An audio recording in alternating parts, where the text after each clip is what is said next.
She sat alone at the far corner of the bar, one boot hooked on the stool rung, black dress hugging her like it had been sewn on in the dark. Hair down for the first time in 18 months, soft waves brushing bare shoulders. To every man stealing glances, she looked like trouble wrapped in silk. None of them saw the calluses on her knuckles or the way her eyes cataloged every exit, every hand near a waistband, every possible threat. Captain Arya Kane needed one normal night. Just one. After 3 back-to-back classified ops that still woke her screaming. After 9 months of wearing the same silver dog tag that wasn't hers, she wanted to pretend she was simply a woman sipping a whiskey sour and listening to a song she used to dance to with the man she loved. She closed her fingers around the dog tag beneath her dress and felt the familiar ache bloom in her chest. Across the room, Sergeant Derek Hawk. Malone slammed another shot with his fire team and laughed too loud. 6'3", sleeves rolled high enough to show the Eagle Globe and Anchor tattoo that flexed every time he bragged. 2 combat tours, a chest full of ribbons, and a reputation for never losing a fight. Tonight, he was already 3 sheets past cocky, eyes hunting for someone to conquer. He saw her. 10 o'clock, he muttered, elbowing his buddy. Watch the master work. His friends groaned. They knew the routine. Derek never took no for an answer, and women usually melted the second he flashed that crooked grin. He crossed the floor like he owned it, shoulders rolling, voice carrying over the music. Hey, gorgeous. You look lonely. Let me fix that. Arya didn't even turn. I'm good, thanks. Derek leaned in, breath hot with tequila. Come on, sweetheart. A body like that shouldn't be wasted on an empty stool. She set her glass down slowly. I said no. The smile stayed plastered on his face, but something darker flickered behind it. You don't know who you're talking to, do you? I know exactly who I'm talking to, she answered, voice calm enough to cut glass. And I'm still not interested. The bar noise dipped. People sensed it coming. The same way animals feel a storm. Derek's hand shot out and closed around her wrist hard. You don't walk away from me. Everything slowed. Arya looked at his fingers digging into her skin, then up at his eyes. Something ancient and lethal woke behind her gaze. 2.8 seconds. Her free hand snapped up, trapped his thumb, twisted outward. Bone and tendon screamed. She pivoted, driving her hip into his, sweeping his lead leg while yanking the trapped arm down and across. Derek's 230 pounds left the ground for half a heartbeat before his face met hardwood with a sound like a dropped sandbag. The air whooshed out of him. Before he could suck it back, her knees settled between his shoulder blades, and her forearm pressed the side of his neck in a restraint that could end him in 4 seconds if she chose. The entire bar went dead silent, except for the thump of the bass. She leaned close to his ear, voice soft, almost kind. You don't touch what isn't yours. Not ever. Then she was up, smoothing her dress, laying a 20 on the bar. The crowd parted like the Red Sea as she walked out, heels clicking once, twice, gone. Derek stayed on the floor longer than any man there had ever seen him stay down. When his buddies finally hauled him up, his cheek was already swelling purple, and his pride was bleeding out faster than his nose. Find out who she is, he snarled, wiping blood on his sleeve. I want a name. Outside, Arya made it to her truck before the shakes hit.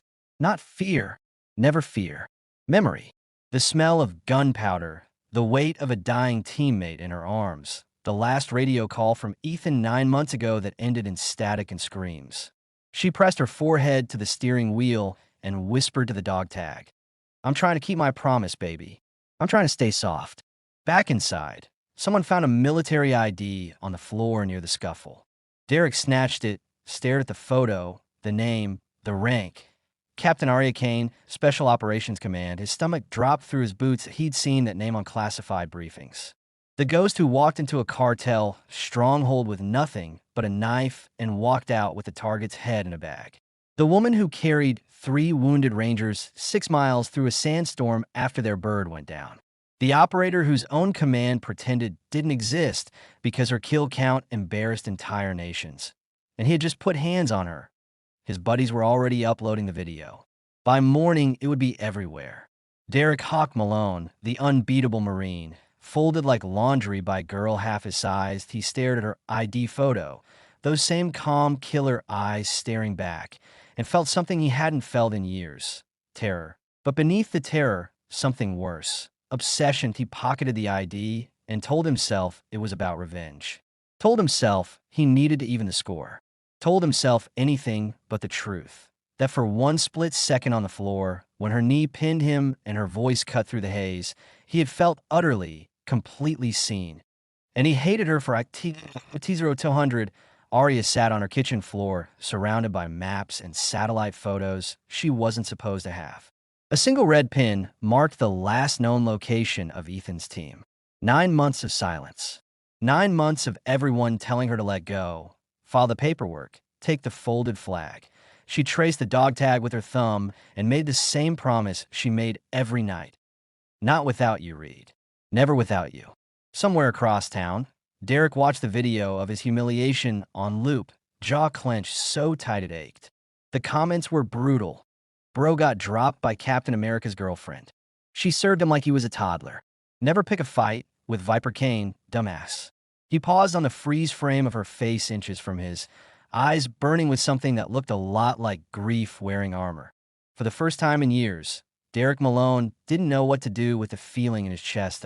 So he did what broken men always do. He decided to break her back. The video hit 12 million views before sunrise.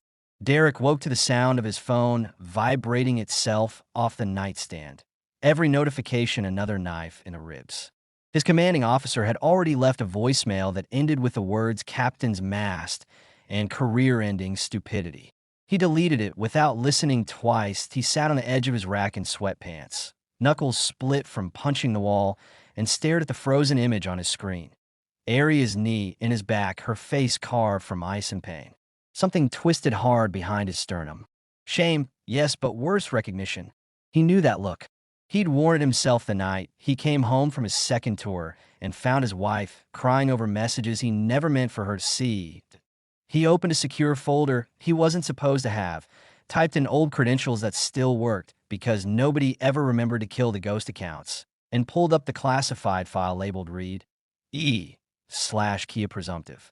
The photo of Captain Ethan Reed hit him like a slap.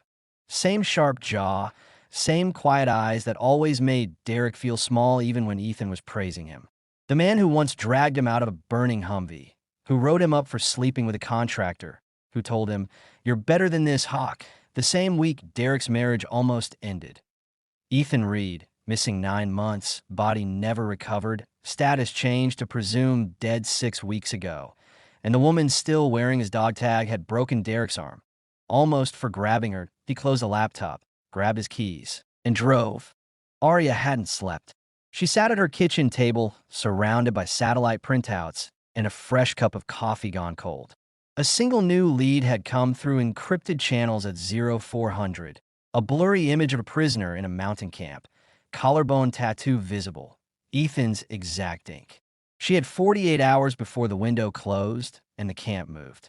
48 hours to assemble a team that didn't officially exist, fund it with money she didn't officially have, and cross borders she wasn't allowed to cross. The doorbell rang. She opened it with a pistol behind her thigh. Derek stood on the porch in PT gear, eyes bloodshot, holding her military ID between 2 fingers like a white flag. "I come in peace," he said, voice raw. She didn't move the gun. "You have 10 seconds to make me care. I know where he is." He held up a flash drive. New SIGINT hit 8 hours ago. Camp coordinates, guard rotation, everything. "I can get you inside." Her finger tightened on the trigger. "Why?" "Because I'm the reason you still need to." He met her eyes without flinching. "And because I owe him my life twice over. Let me make it 3. She studied him for a long moment, then stepped aside. 3 hours later, they were in her garage, turned war room, maps spread across a plywood table, weapons laid out like surgical tools. Derek watched her move with brutal efficiency, cleaning a suppressed M4, checking drone batteries, sliding a knife in her boot that disappeared like a magic trick. Every motion precise, economical, heartbreaking. "You've been running solo ops on leave," he said quietly. "Someone had to. You're gonna get yourself killed. Better me than give up on him." He swallowed hard. "I was jealous of him, you know. Always. Perfect officer, Perfect man, perfect everything. I hated him for making the rest of us look like garbage. Then I hated him more when he saved my marriage by turning me in. Thought he ruined me. His laugh cracked. Turns out he saved me again.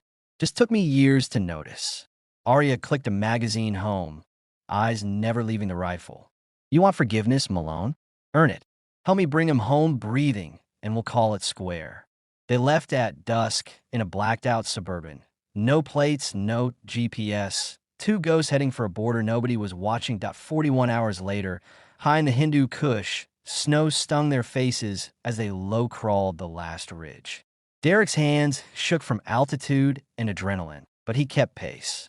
Arya moved like she was born in the dark. They took out 3 centuries without a sound, Derek's knife steady for the first time in years. Inside the wire, the camp was a cluster of misery. They found the pit cells by following the smell of infection and despair. Arya dropped into the hole first, boots silent on frozen mud. Ethan was chained to the wall, barely recognizable, cheekbones sharp under months of beard, one eye swollen shut. But when she whispered his call sign, his head snapped up. Arya! The word broke like glass. She cut the chains with bolt cutters that cost more than most cars. He collapsed into her arms, all 6'4" of him suddenly weightless. She held him up the way she had held him up in 100 memories. Only now he was crying in her neck, and she was crying into his filthy hair, and neither of them could stop.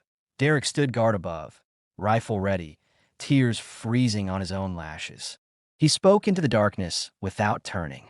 Take your time, ma'am. I've got the door. The exfil was a blur of gunfire and snow and rotor wash. Derek carried Ethan fireman style the last 200 meters to the waiting bird while Arya laid down covering fire that lit the night white. They lifted off as tracers stitched the ground behind them. 3 souls who should never have been in the same story, now bound forever by one impossible night. 6 months later, the anchor was quiet on a Wednesday evening. Same neon, same worn stools, but the jukebox played something slow and sweet. Arya sat at the bar in jeans and Ethan's old USMC hoodie, his arm around her shoulders, both of them thinner, both of them whole. The dog tag was back around his neck where it belonged. The door opened. Derek walked in wearing civilian clothes, hair longer, eyes softer. A pretty brunette nurse held his hand, fingers laced tight. He saw them, paused, came over. Ethan stood first, slower than he used to be, and offered his hand. Derek took it, grip firm, eyes shining. Thank you for bringing her home to me, Ethan said, voice rough but steady. Derek shook his head. Thank you for letting me become someone worth saving. Arya looked up at him, something gentle in her face that hadn't been there the night she put him on the floor. You kept your promise, Hawk. He gave a small salute, 2 fingers to his brow, then turned to leave. At the door he paused, glanced back once with a crooked grin that finally looked real, and disappeared into the night with the girl who believed he was worth a second chance. Arya leaned into Ethan, felt his heartbeat under her cheek, steady and alive. Outside, the neon flickered over an empty parking lot, and somewhere a phone camera that once recorded humiliation now captured 2 people walking hand in hand toward a future neither of them had dared to imagine. Strength isn't always loud. Sometimes it's the quiet choice to get up after you've been broken, and the even quieter choice to help someone else do the same.